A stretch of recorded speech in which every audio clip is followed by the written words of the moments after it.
ficar doente. Algumas dessas ervas que a gente usa no tempero também é erva que dá saúde. Então, eles usavam isso tudo. Mas, quando os portugueses chegaram aqui, eles... Oi, vocês estão me ouvindo? Sim. Tá todo mundo ouvindo? Ah, tá bom.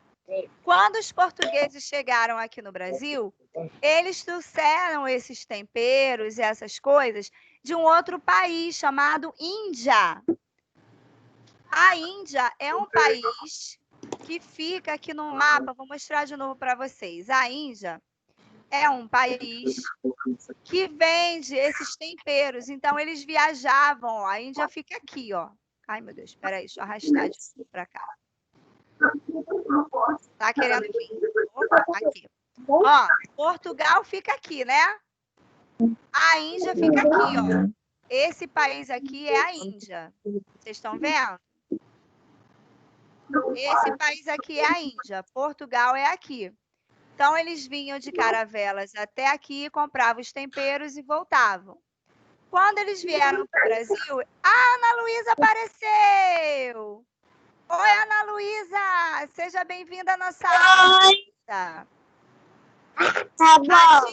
A tia está falando da página 80 do Jardim Botânico, tá? É que está falando aqui. Que Pelo atraso. Tudo bem, meu amor. O importante é que ela chegou bem na hora, que eu estou começando a história. Eu já falei coisas antes, mas aí depois eu falo para ela. No Jardim Botânico, eles plantaram todos esses temperos que eles compraram aqui nas Índias. Os portugueses que moravam aqui em Portugal, quando vieram para o Brasil, trouxeram nos navios esses temperos. Noz moscada, cravo da Índia, por isso que tem esse nome, cravo da Índia. Canela, que pode ser em pau, né, ou em pó. Pimenta do reino e muitos outros temperos. E como a tia disse, os portugueses usavam esses temperos para dar sabor ao alimento e conservar o alimento por mais tempo. Porque naquela época a gente não tinha geladeira, né? Porque não tinha energia elétrica. Então, ia ligar a geladeira onde? Nem tinha sido inventada geladeira ainda nessa época. Isso eu estou falando lá em 1800, por aí, tá? Não tinha nem sido inventado ainda. No início depois de 1500, quando os portugueses chegaram no Brasil a primeira vez, sem ser o rei de Portugal, um tempo depois eles vieram para o Brasil. E nessa época ainda não tinha sido inventada a energia elétrica, tá bom, pessoal?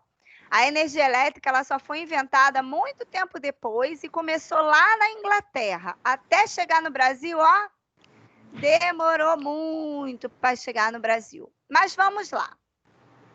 Aí, quando a família portuguesa chegou no Brasil e fundou aí esse jardim botânico, eles trouxeram essas especiarias, tá?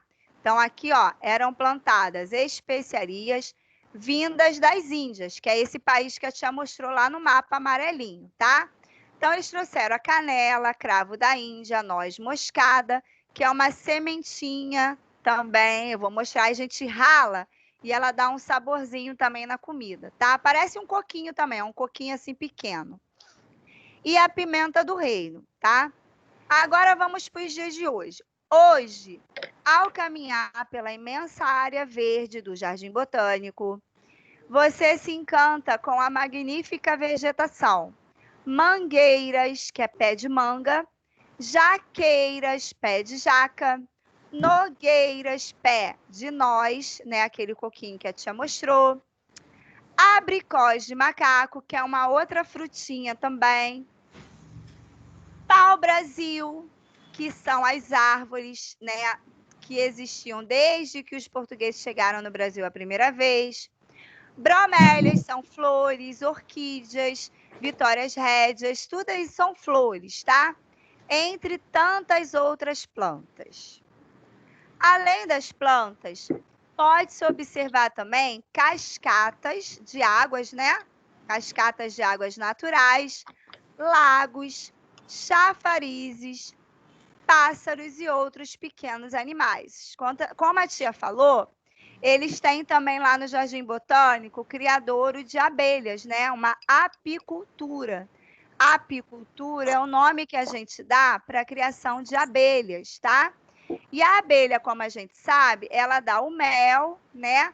E outros elementos do favo, que são o própolis, tudo isso faz bem à nossa saúde, tá? E quando a abelhinha, ela vai lá na florzinha, tá? Pegar o melzinho da florzinha, um líquidozinho da florzinha, chamado pólen, para levar para o cantinho dela, lá onde ela fica, na casinha dela, na colmeia, para fazer o mel, ela ajuda as sementinhas das flores a caírem no solo, porque ela pega e vai voando e vai espalhando. Isso ajuda na polinização das flores. O que é isso? É quando você mistura as flores para criar as sementinhas caem na terra e nascem outras flores, mesmo sem ninguém plantar. Isso é a funcionalidade da natureza. Os animais na natureza, todos eles têm um papel muito importante.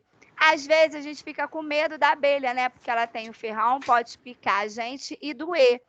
Mas se a gente puder não matar a nossa abelhinha, afastar assim com a mão para longe.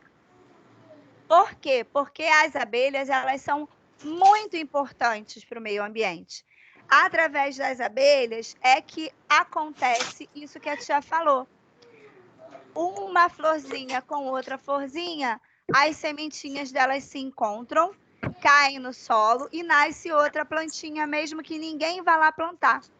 Os animais, eles são responsáveis por tudo que existe na natureza, tá? Tudo isso que acontece na natureza é porque existem os animais. Quando o passarinho está comendo uma frutinha numa árvore, ele vai fazer o cocozinho dele depois, e o cocozinho dele vai cair no solo. O cocozinho do pássaro vai estar rico de quê? De sementinha daquela frutinha que ele comeu. E assim também vai fazer nascer outras plantinhas. Ou seja, o nosso meio ambiente, por isso que a gente não pode sujar o meio ambiente. O nosso meio ambiente depende de tudo para funcionar bem, inclusive de todos os animais, até aqueles que a gente não gosta, tá? Então vamos continuar. Aqui embaixo, a gente tem aqui, ó, uma curiosidade do texto. Ele diz assim: você sabia que era chamado de corte portuguesa a família real? Eram os reis e rainhas de Portugal. E a corte de nobres eram as pessoas que ocupavam posições privilegiadas do reino de Portugal. Ou seja, a corte portuguesa era a família real, o rei, a rainha e os príncipes, os filhos. Os nobres eram o quê?